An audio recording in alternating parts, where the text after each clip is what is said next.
দেখে মনে হতে পারে যেহেতু কক্সবাজার সমুদ্র সৈকত মনে হতে পারে, কিন্তু আসলে এটি সমুদ্র সৈকত নয়। এটি কক্সবাজার থেকে টেকনাফের যে আঞ্চলিক মহাসড়ক রয়েছে সেই মহাসড়কের বসুন্ধরা এলাকা যেটি রয়েছে সেই বসুন্ধরা এলাকা। এখানে দেখতেই পাচ্ছেন যে লোকজন কিভাবে এই রাস্তা পার হচ্ছে, এবং আমরা দেখতে পাচ্ছি এখানে যে সড়কটি রয়েছে সেই সড়কের মধ্যে কোথাও হাঁটু পানি, কোথাও কোমর পানি। এটি আসলে শুধু একদিনের চিত্র নয়, বেশ কয়েকদিন ধরে এই অবস্থা বিরাজ করছে। আমি একটু আমার সহকর্মীকে বলবো আর একটু সামনে যাওয়ার জন্য। আমি একটু দেখাতে চাই যে লোকজন আসলে কিভাবে কষ্ট করে এই সড়ক পার হয়ে তাদের গন্তব্যে যাচ্ছে, এবং বিশেষ করে এখানে সিএনজি সহ যে ছোট ছোট পরিবহনগুলো রয়েছে সেগুলো চলাচল করতে পারছে না, এবং অন্যান্য যে বড় বাস বা ট্রাকগুলো রয়েছে সেগুলো কিছু কিছু ঝুঁকি নিয়ে চলাচল করছে।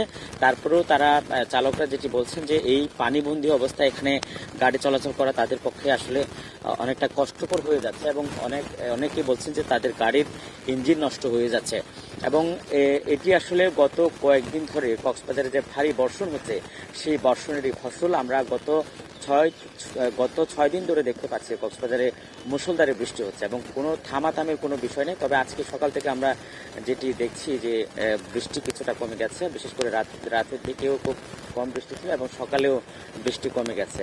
এই বৃষ্টি কমার কারণে কিছুটা কোথাও কোথাও স্বস্তি ফিরেছে, কিন্তু এই মহাসড়কে এখনো কিন্তু স্বস্তি ফিরেনি। একটু দেখাতে চাই যে একটি সিএনজি অটোরিকশা সেটি আসলে কিভাবে এই রাস্তা পার হচ্ছে পানির মধ্য দিয়ে। অনেকেই বাধ্য হয়ে যেহেতু যাতায়াত করছেন, ফলে তাদের নানা ধরনের ক্ষতির মুখোমুখি হতে হচ্ছে। এই মহাসড়কের যে উভয় পাশে এবং বেশ কিছু এলাকা সেখানে আরো বেশি পানিবন্দী অবস্থায় রয়েছে, এবং কোথাও কোথাও গলা এবং কোথাও কোথাও হাঁটু সমান পানি রয়েছে। আমরা একটু কথা বলতে চাই। মুরব্বী, আমার বাসা ঘরে আচ্ছা, এই এই এই অবস্থা কখন থেকে বলেন তো? কালকে হইতে কালকে থেকে এখানে কষ্ট হচ্ছে না? কষ্ট দইব কিন্তু আল্লাহ করছে। আচ্ছা, আপনাদের কোথাও কি এখানে প্রশাসনের পক্ষ থেকে বা কেউ কি আসছিল খোঁজখবর নেওয়ার জন্য? আমি জানি না, আমি কেন নিলে আজ এখন বের না নিলি বৃষ্টির কারণে বেরোতে পারেন নাই? না ন নিলে আজকে কারণ বয়সই তো এটা লাভলাই ন নিলি। আমরা আসলে স্থানীয় যারা আসছেন, যারা এই সড়ক ব্যবহার করেন তাদের সাথে কথা বলার চেষ্টা করেছিলাম। এই যে দেখতে পাচ্ছেন বেশ কিছু লোকজন, তারা তাদের যে গ্যাস সিলিন্ডার এবং অন্যান্য প্রয়োজনীয় জিনিসপত্র নিয়ে আসছেন। আমরা আসলে শুধুমাত্র এই মহাসড়কের দৃশ্য নয়, এর বাইরে কক্সবাজারের আরো বেশ কিছু এলাকা রয়েছে যেগুলো এই পানিবন্দী অবস্থায় রয়েছে। আমরা একটু কিছু লোকজনের সাথে একটু কথা বলতে চাই। আচ্ছা, আপনার বাসা কোথায়? আমার বাসা হচ্ছে ছেদে চরপড়া। আচ্ছা, এইটা আসলে কখন থেকে বলেন তো? এটা হচ্ছে মেবি কালকে থেকে একটু পানি যেভাবে আসছিল ওভাবে থেকে গেছে, কোনো বেশিও না কমও না। আচ্ছা, এই পানিবন্দী অবস্থা আমরা প্রতি বছর বর্ষা আসলে এটা দেখতে পাই, কেন হচ্ছে বলেন তো? এটা তো করার কারণে রেল লাইন, সেটা তো আমি কিভাবে বলবো, যেহেতু আমার বাসায় এখানে আমি ঘুরতে আসছি। ঘুরতে আসেন আপনি? জি জি জি, এখানে যাতায়াত প্রতি বছর, শুধু এখানে না পিএম কালীতে আমরা ছিলাম, যাতে প্রতি বছরে এরকম পানি হয়। অনেক কষ্ট এখানে যারা দুর্বল এলাকার মধ্যে আছেন, নিচে উঁচু সবাই। আমাদের একটা গ্যাস শেষ হয়ে গেছে, ওখান থেকে এমনি 2 কিলোমিটার পর্যন্ত এই মুহূর্তে আমি হেঁটে হেঁটে আসছি, কোনো গাড়ি নেই, আসা যাওয়া নাই। এটা নিয়ে আবার রিং রোড যাবো যে কাঁধে করে, আমাদের অনেক কষ্ট না? সরকার চাইলে কিন্তু এটা একটা পদক্ষেপ নিতে পারতো প্রতি বছরে এভাবে। আচ্ছা, কেউ কি খোঁজখবর নিয়েছে এখন পানিবন্দী অবস্থায় যে আপনারা আছেন? কেউ তো নেই নাই। আপনার বাসা কোথায়? আমার বাসা হচ্ছে আপনার ইয়েতে, আপনার মরিচা থেকে আসতে আমার অনেক কষ্ট হয়েছে।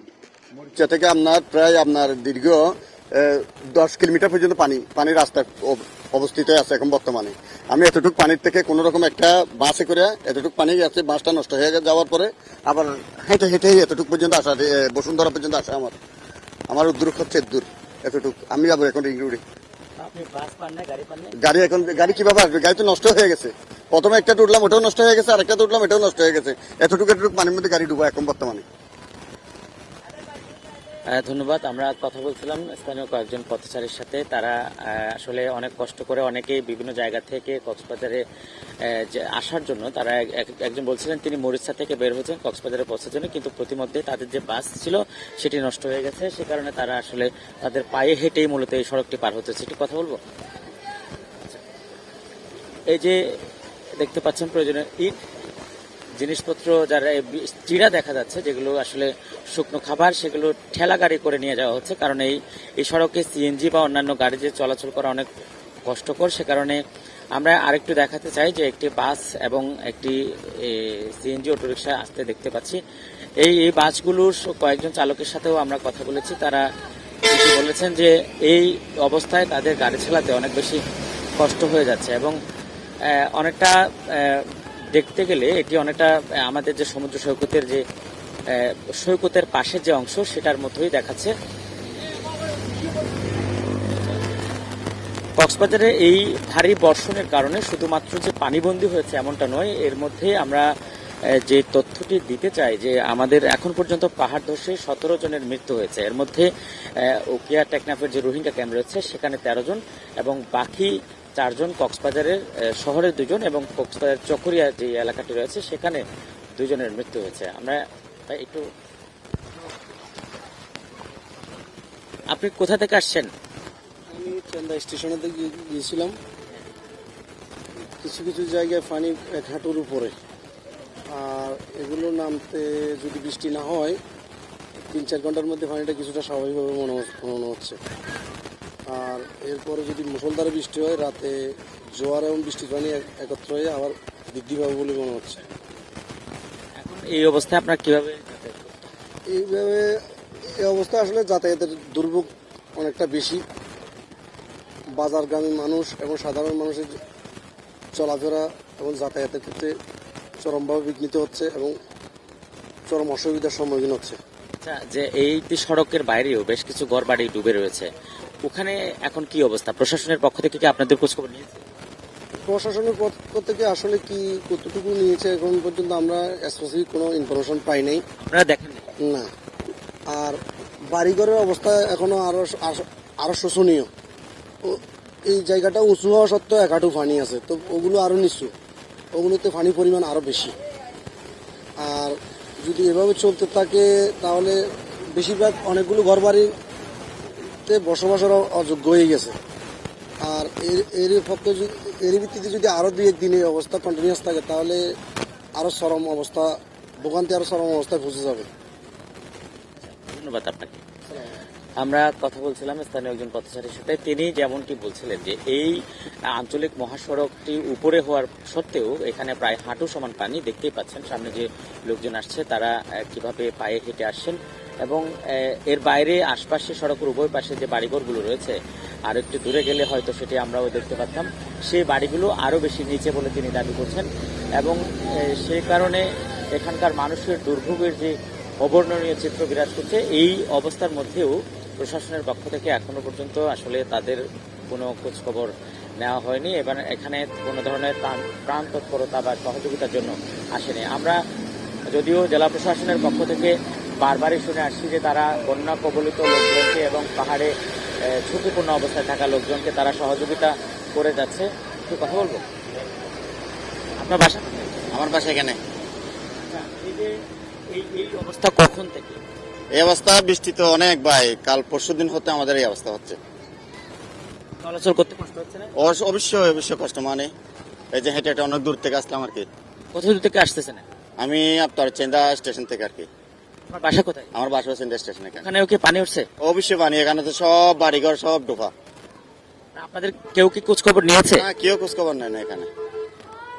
কিন্তু প্রশাসনের পক্ষ থেকে বলা হচ্ছে যে আপনাদের জন্য ত্রাণ বরাদ্দ করা হয়েছে, খাবার বরাদ্দ করা হয়েছে, পানি বরাদ্দ, এগুলো কি পেয়েছেন আপনারা? তো এখানে তো কিসের ত্রাণ, এখানে তো কোনো ত্রাণের ব্যবস্থা আমি দেখি নাই। কেউ খোঁজ খবর নেয় নাই? না, কেউ খোঁজ- স্থানীয় এমপি আসছিলেন আপনাদের? না না না না না, আসে না। আসলে এই যে এই অবস্থা বৃষ্টি গত 5-6 দিন ধরে বিরাজ করলেও এই যে দুর্যোগের যে চিত্র সেটি আসলে বেশ কয়েকদিন ধরে বিরাজ করছে, কিন্তু এই অবস্থার মধ্যেও এখানে আসলে প্রশাসনের পক্ষ থেকে বিশেষ করে স্থানীয় সংসদ সদস্য তিনিও আসলে কোনো ধরনের খোঁজখবর নেননি এবং সে কারণে তারা অনেকটাই ক্ষুব্ধ যে তাদের পানিবন্দী অবস্থায় তার বাসা বাড়িগুলোতে নিরাপদ পানি সংকট হয়ে গেছে, খাবার সংকট হয়ে গেছে এবং তাদের চুলও জ্বালাতে পারছে না। অনেকেই তাদের গ্যাস সিলিন্ডারগুলো পানি বন্যা কবলিত এলাকা থেকে দূরে নিয়ে যাচ্ছেন এবং এর ফলে সেখানে একটা মারাত্মক দুর্ভোগ বিরাজ করছে। এই অবস্থায় আসলে মানুষের সবচেয়ে বেশি শুকনো খাবার এবং অন্যান্য নিরাপদ পানি সহ বেশ কিছু বিষয়ের প্রয়োজন হয়, কিন্তু সেই ধরনের সহযোগিতা দেওয়া হচ্ছে না। যদিও জেলা প্রশাসনের পক্ষ থেকে আমাদেরকে বেশ কয়েকদিন আগে সংবাদ সম্মেলন করে 2-3 দিন আগে সংবাদ সম্মেলন করে বলা হয়েছিল যে তারা এই বন্যা কবলিত লোকজনকে সহযোগিতা করার জন্য ইমার্জেন্সি একটি সেল খুলেছেন, যে সেলের মাধ্যমে তারা সহযোগিতা করে যাচ্ছেন। কিন্তু সেই সহযোগিতার চিত্র আমরা এখন পর্যন্ত বেশ কিছু মানুষের সাথে লাইভে কথা বললাম, এর আগে কথা বললাম, কিন্তু কেউই বলতে পারছে না আসলে সেই সহযোগিতাটা আসলে কোথায় এবং কিভাবে দেওয়া হচ্ছে। এবং যদিও অভিযোগ করা হচ্ছে যে এই যে জেলা প্রশাসনের যে তৎপরতা সেটি আসলে শুধুমাত্র অফিসের মধ্যেই সীমাবদ্ধ, মাঠে কোনো তৎপরতা নেই এবং তাদের যে তালিকা সেটিও অফিসে বসে করা হচ্ছে, বাইরে মাঠ পর্যায়ে তেমন কোনো বাস্তবায়ন বা বাস্তবতা দেখা যায়নি।